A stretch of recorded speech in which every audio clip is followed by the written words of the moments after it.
Well, I guess because you were talking about the Olympics and stuff, you know how some sports, they're really young, starting out, they're the best at it, whatever. I mean, now evidently there's some younger ones coming out of Beaverton. Before that, for say we'll take men's because it's been around longer. Were they like really? Were they like 18-year-olds or whatever? Or are they usually like 30-year-olds that are more at the top of their game? Yeah, I would say that they're more in their mid to late 20s or something. Yeah. But that's still the same for the men for the most part. Well, as far as what I know, somehow I've gotten older. Yeah, well, I know you're older, but so actually, I went to one of these personal growth workshops a few years ago, and I was on the backup team. I had done it before, and I said, well, I'm going to be the national champion, you know, in my age division and stuff. And I had not fenced competitively, you know, since college. So it was 30-some years, and so I came back. You have to do what you say you're going to do at these workshops. And I fenced in the tournament in Tri-Cities against all these 20-year-olds. And I won the tournament, and when I got home that night, my body was shaking, I mean, just physically. I mean, I was sick, let alone physically incapacitated, you know, for like a week. I had never had to compete like that since I was young. You know, the idea of competing, not giving up. My friend Jeff was there, and he was the most optimistic person you ever want to meet. Everyone's fantastic, everything's great all the time. And because he talked to me the whole time, he refused to let me give up on myself.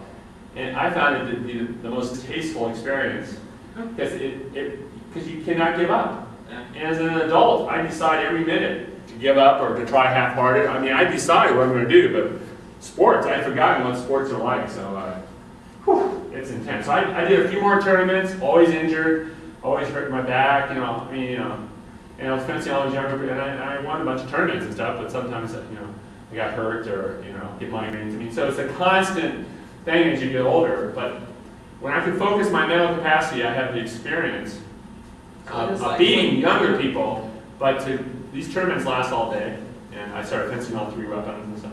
Whew, yeah. So it helps to be young, but it helps to have experience. But you still wouldn't have an 18-year-old probably, a 28-year-old one would probably be No, I'd say an 18-year-old can physically beat a 28-year-old any day of the week and stuff. But I'm thinking like an epee. Yeah. There's a lot of strategy that maybe an 18-year-old wouldn't have yet. But I don't really know what the data is, you know. I'm just curious in the Olympics if there. My experience that really don't know what's going on was when I was really young, and I was watching people that I considered to be adults. I was a college student. Yeah. You know, like at these international tournaments and stuff. So they just seem, and Europeans always seem older too, you know. So I don't actually know what the data is, but it seems like in the U.S. the best fencers are not 16, but you know, 18 to 25 or something. Yeah, you can just imagine, you know, all the aches and pains. Hi, how you doing? Okay. So what kind of metals in your vest for the light to go off? A conducting metal, so not aluminum. So zinc or copper. Now, so it's lightweight. The old ones, like, I don't know, I bought this when I started back up, but copper turns green. So I bought a lot of these LeMays and stuff off of eBay, and they have a green tint to them. See the collar? Yeah. Copper. It's like an old penny. But I think nowadays they sell really expensive stuff, you know, and I think it's more zinc. You know, like the zinc pennies nowadays are in copper. It costs more than a penny of copper to make a penny, so you know, like the zinc. Well, nickels are zinc. Anyway, good question. Are you an engineer? No. I think you should. Okay, so we're going to hook up. Okay? He's a little nervous. We'll hook you up over here. Okay. So good time to grab a cookie. Could be the last cookie you ever get alive. I start over the corner there and kind of go through the maze. So it is electric, and we hope that we won't have equipment problems. Dang it, I need equipment problems. The guy in the club who really makes it happen is my friend George Hall. He's 85 years old. He fixes all of our equipment. He was the Pac-8 champion in 1942.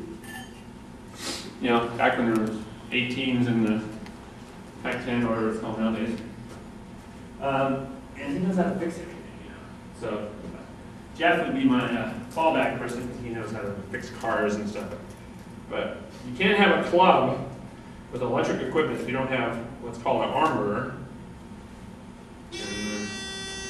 All right, you're ahead. Did my light go on? Now the lights are reversed. And I'm not used to fencing in a library, so I have to figure out. It's not on manual. Just get it in. Okay, so clear.